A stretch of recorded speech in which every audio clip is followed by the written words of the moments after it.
SBY pernah menyebut ada indikasi kecurangan pemilu 2024. Narasi itu memang tidak menunjuk Jokowi, tapi orang-orang menganggap tujuan SBY adalah menyindir Jokowi.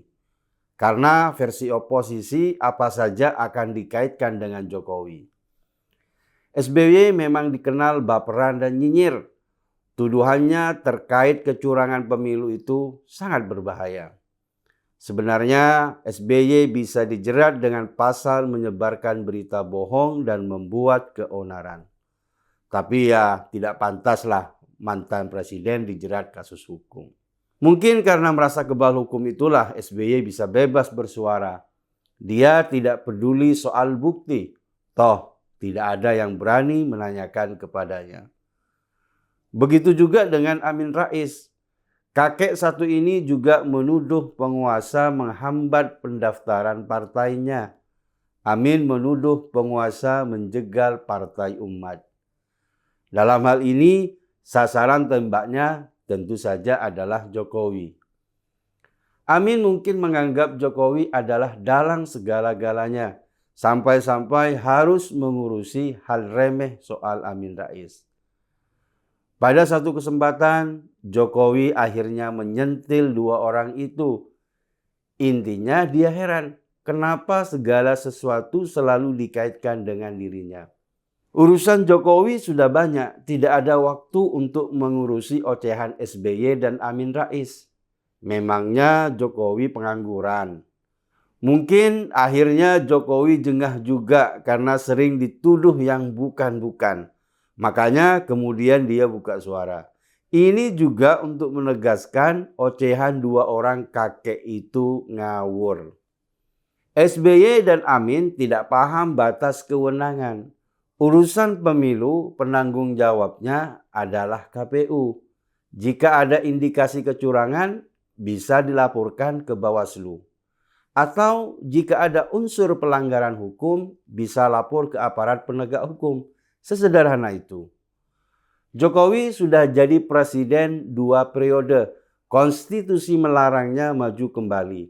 Itu berarti Jokowi tidak punya kepentingan dengan pemilu 2024. Untuk apa sibuk menghambat dua orang tua yang sudah kehilangan masa keemasannya? Tidak dihambat pun mereka sekarang bukan siapa-siapa dan tidak bisa apa-apa. Jadi tidak masuk akal jika Jokowi berupaya menghalangi SBY. Atau kurang kerjaan sekali kalau Jokowi menganggap Amin Rais itu penting sampai harus dijegal. SBY memang punya riwayat konflik tapi dengan PDIP, bukan dengan Jokowi.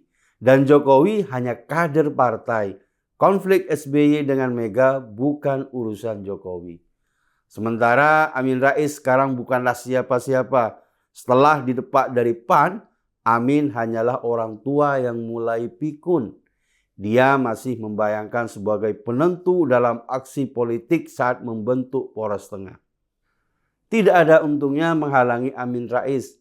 Kalaupun dia lolos dan partainya mendapat suara parlemen, Amin juga tidak bisa berbuat apa-apa. Suaranya terlalu kecil untuk membuat perlawanan. Apalagi usia Amin juga sudah tidak muda. Dia tidak lagi memiliki jaringan yang bisa menguatkan posisi politiknya. Setelah keluar dari PAN, otomatis Amin juga tidak mendapat dukungan dari suara Muhammadiyah. Era SBY dan Amin sudah selesai.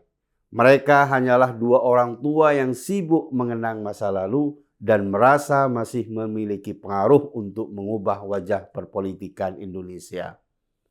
Post-power syndrome inilah yang membuat dua kakek ini sering berkomentar di luar kapasitasnya. Mereka merasa gagah ketika berperan sebagai oposisi. Mereka merasa masih didengarkan oleh banyak orang.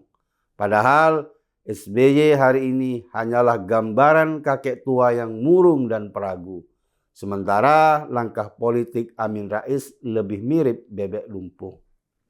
Politik Indonesia dipenuhi kebisingan yang tidak perlu. Orang-orang tua tidak memberikan teladan pada yang muda. Mestinya orang tua itu bersikap bijak dan menahan diri, bukan mengumbar kebodohan di depan publik. Tapi semua itu kembali pada pilihan masing-masing orang. Negarawan akan bersikap kesatria dan punya harga diri. Sementara pecundang hanya akan jadi gelandangan politik yang berisik.